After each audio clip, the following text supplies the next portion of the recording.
आदाब नाजरीन, रोज न्यूज में आपका खैर मकदम है। मैं हूं आपका मेजबान मसूद अहमद। आइए जल्दी से देखते हैं आज की स्पीड रोज न्यूज। तो ईरान के शहीद supreme leader Ayatollah Ali Khamenei ji ने अपनी शहादत से साबित किया।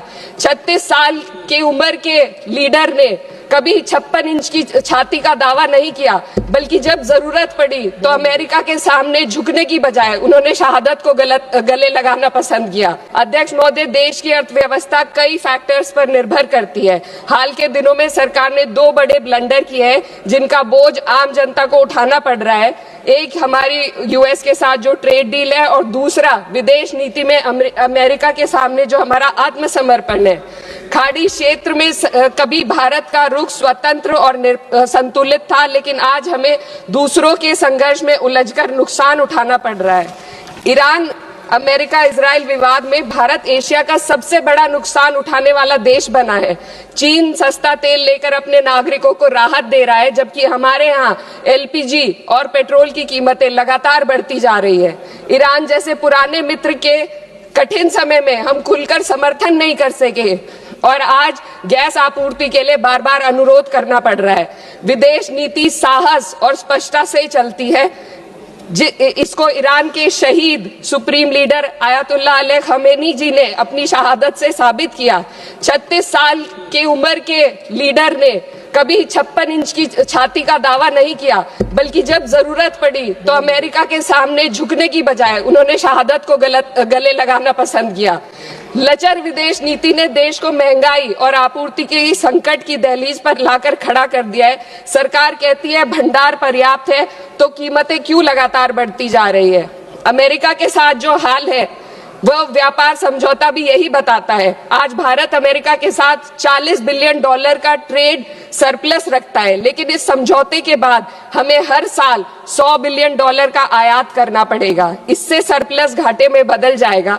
इस ट्रेड डील ने देश के किसानों को अमेरिका के अमीर किसानों के हाथों बेच दिया है। अगर ट्रेड डील करनी ही थी तो पहले देश के किसानों को अमेरिकी किसानों की तरह भारी सब्सिडी देते, उन्हें तैयार करते और फिर ट्रेड डील करते।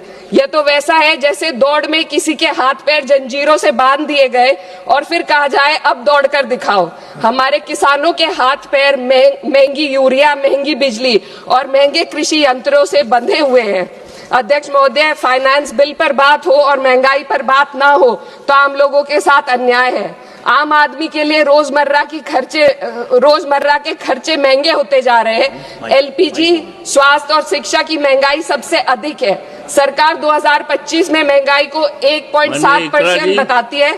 सर 2 मिनट बस कंक्लूड कर रहे हैं। लेकिन मेडिकल महंगाई 14% है, ये एशिया में सबसे ज्यादा है और शिक्षा की महंगाई 12% तक पहुंच गई है। कई परिवार अपनी आय का आधे से ज्यादा हिस्सा सिर्फ एक बच्चे को पढ़ाने के लिए या उसकी विवाह करने के लिए खर्च करने पर मजबूर है।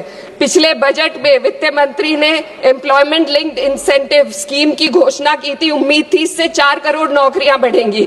2 लाख करोड़ का बजट भी दिया गया, लेकिन ये योजना एक भी युवा को नौकरी देने में असफल रही। इसी तरीके से पीएम इंटर्नशिप स्कीम का हाल भी यही है। 1.6 लाख का ऑफर दिया गया। Sir 2 minute. 16,000 युवाओं ने ज्वाइन किया, आधे से ज्यादा बीच में छोड़कर चले गए और अंत में सिर्फ 95 युवाओं को नौकरी मिली।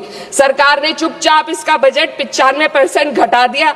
जब आप हेडलाइन मैनेजमेंट, दिखावा और लोगों को बेवकूफ बनाने के लिए स्कीम बनाते हैं तो उसका हश्र यही होता है। मैं अंत में किसानों की बात करना चाहती हूँ। ग्रामीण विकास और कृषि कल्याण पर देश की पीढ़ी आबादी निर्भर है। इस मंत्रालय का पिछले वर्ष का बजट सरकार खर्च ही नहीं कर पाई।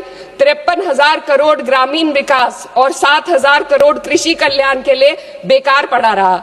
गांव, किसान और मजदूर मदद की उम्मीद कर रहे थे, लेकिन सरकार हाथ पैर बांधे बैठी रही।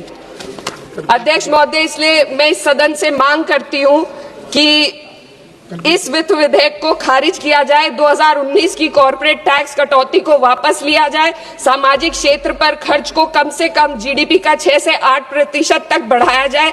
हर पूंजीगत खर्च को रोजगार सृजन से जोड़ा जाए और वास्तविक एमएसपी का ग्रामीण सुरक्षा सुनिश्चित की जाए। इससे कम कुछ भी 140 करोड़ भारतीयों के साथ धोखा होगा जिन्होंने हमें चुना है। महोदय, ये जनता सब देख रही है। इस सदन को तय करना होगा कि हम कॉर्पोरेट कल्याण की